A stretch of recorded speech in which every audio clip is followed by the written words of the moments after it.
The French colony of Saint Domingue became the largest sugar producer using irrigation systems developed by French engineers.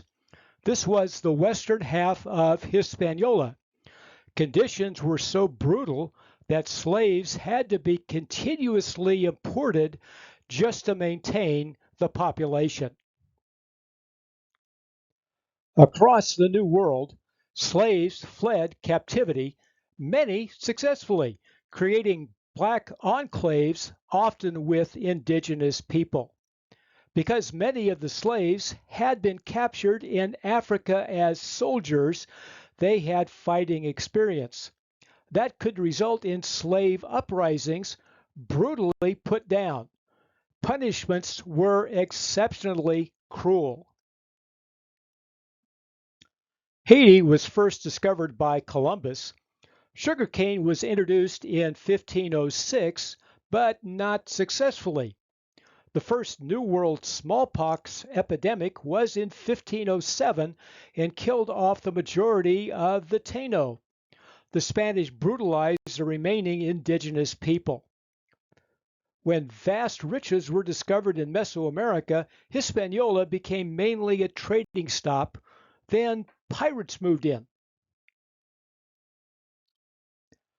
The French settled on the largely abandoned western half of Hispaniola, which was ceded to France in 1697, becoming the colony of Saint Domingue. The French proved successful growing sugarcane and coffee, and the colony became number one in sugar production. The growth to become the largest sugarcane producer required 500,000 slaves. The plantation system was brutally efficient, but with high death rates and low birth rates. Slaves often fled to the mountains, setting up autonomous communities known as Maroons. The French Revolution of 1789 focused on freedom and liberty, including French colonies. The National Assembly granted political rights to blacks and mulattoes, but did not end slavery. The slaves were less than satisfied. The slaves took matters into their own hands and revolted in 1791 under the leadership of Toussaint Louverture, called the Black Napoleon, and destroyed the colonial forces. Napoleon sent a French army to reclaim the island. The French won some battles, but most of the army died of yellow fever. They did capture Louverture, who died in a French prison. The former slaves declared independence in 1804, the only successful major slave revolt in history. The name Haiti came from the original indigenous Tano language, meaning land of high mountains. The name initially applied to all of Hispaniola and restored to the western third when independence was declared. The Haitian leader became emperor for life, then ordered the killing of all remaining whites, some 3,000 to 5,000. It seems astounding that this became the first independent Caribbean country, and not until the 19th century. Under President Boyer, Haiti invaded what became the Dominican Republic in 1822, but lost, making political and economic conditions even worse. Political corruption, incompetence, and instability continued. The French Revolution followed the American example. Seemingly, the U.S. would support the revolt, but the southern states were based on plantation slavery. They favored the French, who had supported the American Revolution. George Washington, a Virginian slave owner, remained neutral. However, slavery opponent John Adams, as president, supported the revolt and sent supplies.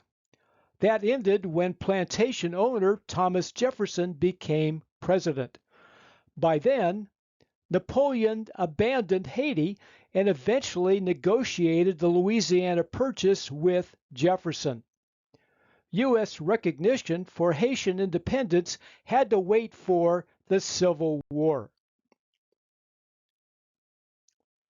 The Haitians refused to grow sugar, although they had crippling debt, political instability, and economic ostracism.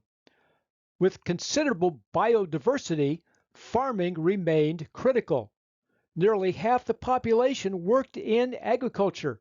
Domestic products included corn, beans, sweet potatoes, rice, bananas, and sorghum. Important exports included mangoes, cacao, coffee, papayas, spinach, and watercress. Haitian rulers consistently assumed authoritarian powers, and political as well as economic instability remained. Problems included a lack of needed infrastructure and institutions. Given the instability, the U.S. invaded under Woodrow Wilson, who sent the Marines in 1915, declaring martial law. Infrastructure was improved, but political instability remained.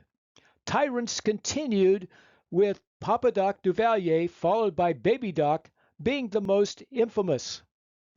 The UN's Human Development Index rates Haiti in the bottom 20%.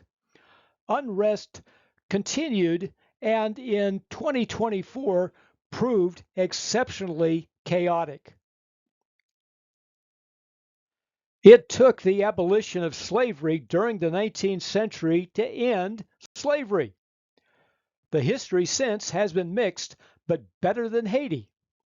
We will move on and consider fruit, beginning next time on Food History and Mystery.